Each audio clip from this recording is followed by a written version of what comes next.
Hi all, welcome to what is always the hardest team of the season to predict of the lot, in my personal opinion, EFL TOTS. The reason simply being is you can never get enough players to predict, and also I think the challenge is when you break it all down, you legitimately could have a starting 11 from each division quite easily, and then content on top, so you'd end up roughly say about 40 to 45 cards. And if I'm honest, would it be a bad thing? No. So basically we're going to give this a good go and take it from there. But basically Wilson of Coventry we have gone for as our starting shout. Ben Wilson's made like 18 clean sheets at the time of this recording. Like goalies is going to be a hard one anyway, because you've got like Woodman, you've got Muric. Championship goalies have done well this season quite consistently in that like 15 plus like 12 to 18 clean sheet bracket, and like even Fordringham for example, they've all got a shout, so we'll see how it progresses. Connor Roberts is probably one of the locks of this TOTS simply because of his team of the weeks and just the rate of it. And also it'll be a pack seller. If boosted right, he actually could have 5 stats in the 90s, and the shooting could be decent enough that with a chem style you'd push it maybe into the 80 plus club, but he's been well deserving nonetheless for Burnley. He's had stints where he has dipped out the team, but most of the time has played pretty consistent. Mumba is one of the League One options that I've had to put into defence. I was kind of toiling a little bit at times for defensively. Usually I do know my homework. The fun fact is, with him being 5'6", it'll be interesting how usable he becomes. But Plymouth have certainly deserving of a few TOTS, and it'll be interesting who gets the nod, who doesn't, and it goes back to the argument of who gets silver stars, who's the objective card. Do we get like a squad foundations, that kind of thing? There's so much that they have potential to do. It will be interesting. Ahmed Hozic, if you know your FM, he is like a legend in that. Been a big part defensively for them this season, domestically and in the cups. So, and would be really fun actually, because if boosted right, he would possibly have his pace, defending and physical well into the 90s, and that would be a bit of fun. And also he'd be able to pass and dribble quite well even at team of the season stage.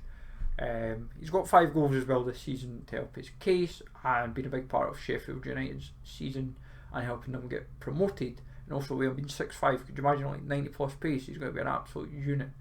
Ryan Giles, 11 assists for Middlesbrough. Middlesbrough's going to get a couple, I feel. It's just a case of who. Great pace, the rest of the stats will need the work. That's what you're hoping for with his team of the season, if it does happen.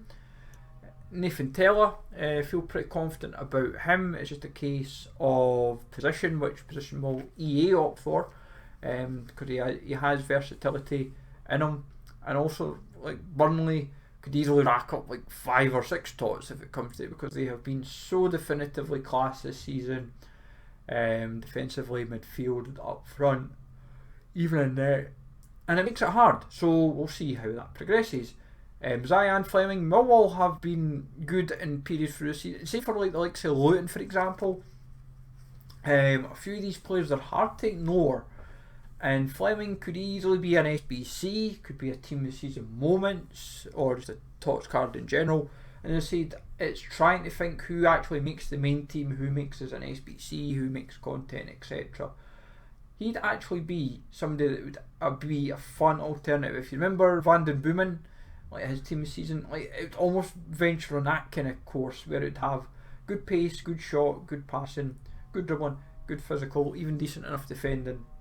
But it would be the keys, the main 5 of them would be at least a fun alternative if boosted right. Obviously, that's what it comes down to. Like because this is what they shouldn't be making them like say 89. This is a card you could easily make 91, 92. Have the best is like a 95, 96, and have a field day. Josh Brownhill, obviously in community TOTS already, but likely to make EFL maybe nonetheless. Be a well-rounded 80 plus club card, I suppose, but we'll see how that goes. And Sheffield United, as we said, should get a few. It's just a case of who he needs a physical boost, needs skill moves.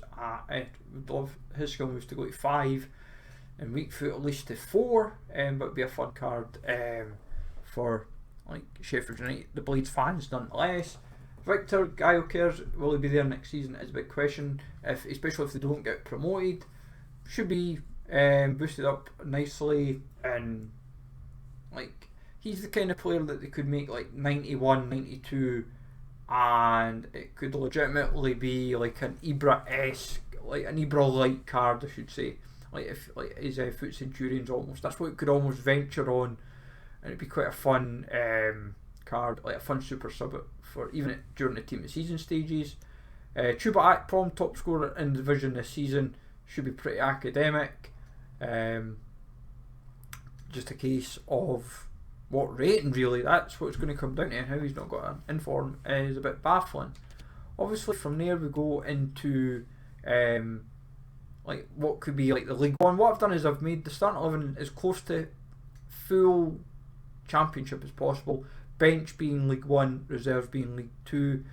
Walton seems most likely for Ipswich, like for League 1 goalies, just the most clean sheets, just been a big part of their season and kind of hard to ignore really.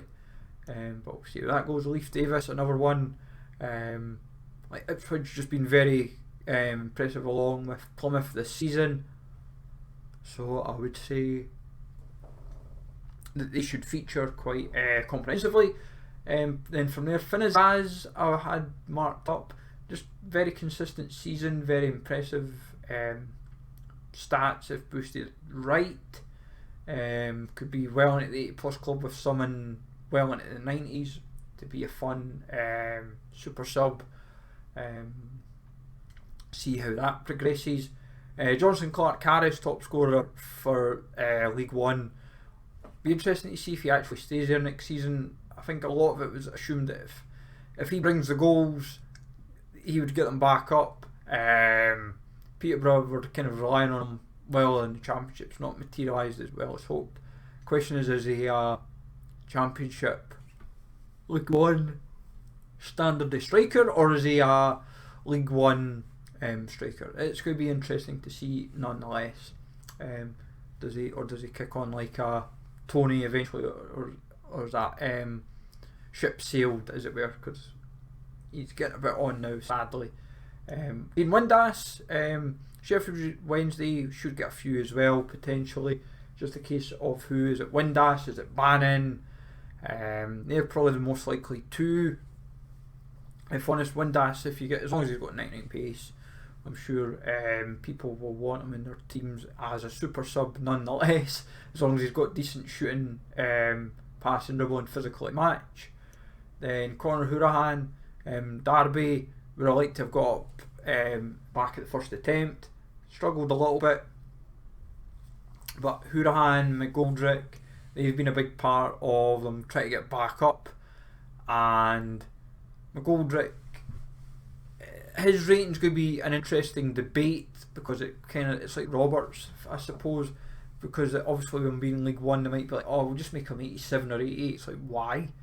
Like, just make him like 91 or something, and just 91, 92, just have a bit of fun with it. Like, these are cards that are probably not going to get a better card post TOTS anyway, so you might as well go as crazy as you can. 92, 93, or even 94. Like, it should be like whoever's the player of the year for each division should be the highest of that league. So if the Championship is 95, League 1 94, League 2 93, whatever, or 96, 95, 94, or make them all 95, that would be better. Lawrence Figueroa pretty much writes himself, top clean sheets in the division for Leyton Orient. They've been very impressive, but interesting to see a Chilean obviously in League 2, but be a fun alternative, I suppose, with all the other options available. Sam Hoskins, like, should happen simply just on the sheer basis of his stats this season, but at the same time, Northampton Town, not a given, as with anything for like getting specials, but like, or same for any of the EFL teams, I suppose, these days, because it's hard enough for them to get in. But Hoskins, if boosted right, could have decent pace, dribbling and physical. Elliot Watt, just basically assists. If boosted right, is like with all the cards, he would be well into the 80 plus club, some stats well into the 90s. But see how his like chances fare. Andy Cook's the top scorer in League 2, and for him it should just be big pace boost, a massive shooting boost. You go like 30, like, and it would still not scratch the surface, I suppose, and give him a good physical boost. He deserves it. And finally, Aaron Collins, like, he's just been very clinical with goals and assists in the division, and I'm also not sure how else you can not include him, but at the same time it's a battle within itself. As I said, there's like 40-50 players you like. It's, in fact, like, when you break it all down within the 3 divisions, you legitimately could field a team of 23 in each division, and I would, for me personally, I'd be delighted, because then it's more actually to do with allowing every division a bit of appreciation. Like, what do I realistically expect? I would say at lowest 15, potentially 18 to 21. Maybe 7 in each division if it's 21. If they go 23, I'd expect 2 of 8 and 1 of 7. From there, you'll get your silver stars will come from here. You might get like, depending when it's released, you might get a team of the season objective card. You might get a squad foundations group based around the team of the season for them, so that would be quite fun as well. Some of them that maybe didn't necessarily make the main team, but you'd be like, here's objective cards, extra, like say 4 or 5 extra objective cards to unlock. Where you do that for League 1 and 2, I don't know, but it might just be for Championship. Then it causes a bit more hassle, I suppose. But we've also we've had just EFL Squad Foundations Championship. We don't get League 1 or 2, sadly.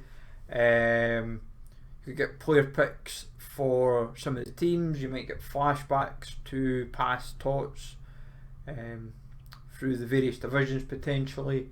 There's plenty of potential. It's just a case of whether it happens or not. That's all it is. But let me know, folks, down in the comments below who you think will feature in the EFL TOTS. Certainly we'll all be giving it a good go nonetheless of who features, and I doubt any of these players will make it because it's a small league, but for those that like to run small leagues, there is certainly good potential within the leagues nonetheless. So have a good one, folks, take it easy all, and I'll catch you all later.